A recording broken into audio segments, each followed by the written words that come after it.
Net asset value is the value of an entity's assets minus the value of its liabilities, often in relation to open-end or mutual funds, since shares of such funds registered with the U.S. Securities and Exchange Commission are redeemed at their net asset value. This may also be the same as the book value or the equity value of a business. Net asset value may represent the value of the total equity, or it may be divided by the number of shares outstanding held by investors and, thereby, represent the net asset value per share. Net asset value and other accounting and record-keeping activities are the result of the process of fund accounting, sometimes called securities accounting, investment accounting and/or portfolio accounting. Fund accounting systems are sophisticated computerized systems used to account for investor capital flows in and out of a fund, purchases and sales of investments and related investment income, gains, losses and operating expenses of the fund. The fund's investments and other assets are valued on a regular schedule such as daily, weekly or monthly, depending on the fund and associated regulatory or sponsor requirements. There is no universal method or basis of valuing assets and liabilities for the purposes of calculating the net asset value used throughout the world, and the criteria used for the valuation will depend upon the circumstances, the purposes of the valuation and any regulatory and/or accounting principles that may apply.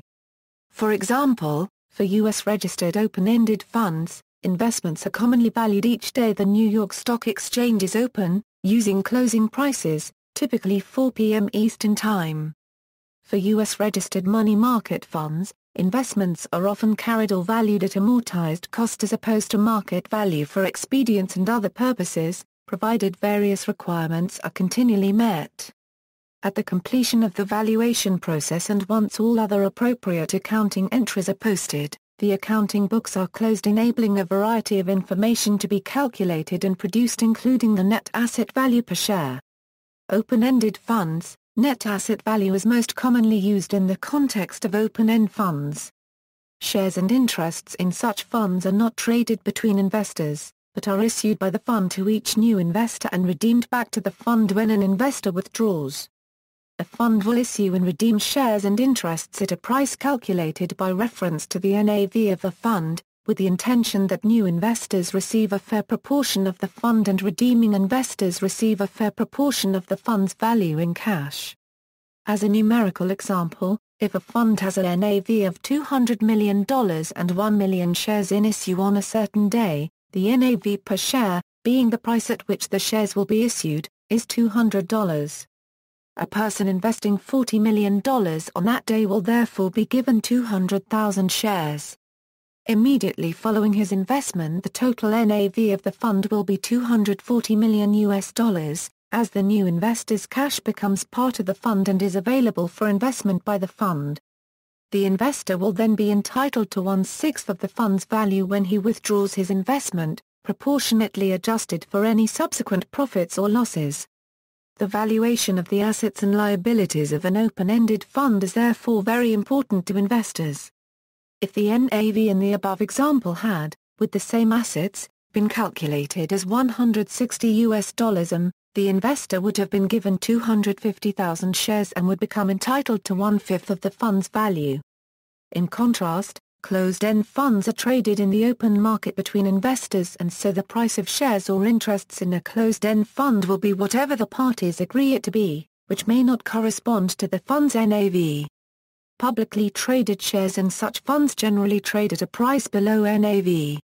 Valuation of assets in open-ended funds. The NAV of a collective investment scheme is calculated by reference to the total value of the fund's portfolio less its accrued liabilities.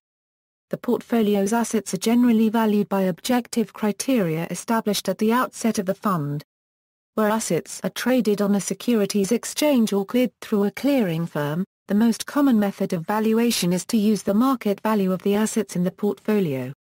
The value of OTC derivatives may be provided by the counterparty to the derivative, who may be trading similar derivatives with other parties. Where there is no objective method of calculating the value of an asset, the fund manager's own valuation method subject to a fund's directors or trustees is usually used. Businesses, turning to operating companies as opposed to investment companies, In determining whether shares in a public company are a cheap or expensive investment, one tool used by investors is a comparison of the company's current market capitalization with its NAV. The NAV may be below the market price for the following reasons. The NAV describes the company's current asset and liability position. Investors might believe that the company has significant growth prospects, in which case they would be prepared to pay more for the company than its NAV. Also, accounting principles and basis of presentation of amounts in financial statements vary around the globe, further blurring the comparability of companies in various jurisdictions. The current value of a company's assets likely differ than the historical cost. Financial statements used in the NAV calculation and financial statement values and related principles of accounting vary from. Certain assets, such as goodwill, are not necessarily included on a balance sheet and so will not appear in an NAV calculation. A company's market value will not always be greater than its NAV. For example, analysts and management estimated that Liberty Media Corporation was trading for 30 to 50% below its net asset value in June 2007. Where a company's market value is lower than its NAV, it may be considered more profitable to win the company up and sell off its assets individually rather than continue to run it as a going concern. In contrast to fund valuation, the assets of a company will generally be valued for the purpose of a NAV calculation using the book value, the historical cost or the amortized cost of the company's assets, or an appropriate combination of the three.